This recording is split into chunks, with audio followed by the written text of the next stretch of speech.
अस्सलामु अलैकुम वरहमतुल्लाहि वबरकातुहू। अस्सलातु वस्सलामु अलैका या रसूल अल्लाह व अला आलिका व सहाबिका या हबीब अल्लाह। जी नाजरीन, आज का सवाल ये है कि क्या मुहर्रमुल हराम में कुर्बानी का गोश्त पकाकर बांट सकते हैं?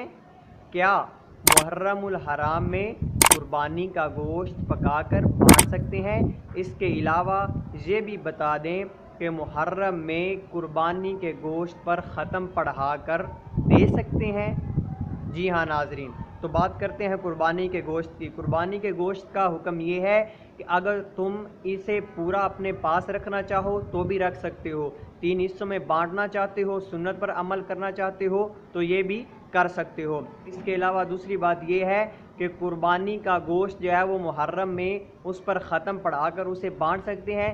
जी हाँ नाजरीन, तो कुर्बानी के गोश्त पर मुहर्रम में ख़त्म पढ़ाकर इसे ख़ुद भी खा सकते हैं और बांट भी सकते हैं। इसमें कोई हर्ज नहीं, ये बिल्कुल जायज़ है।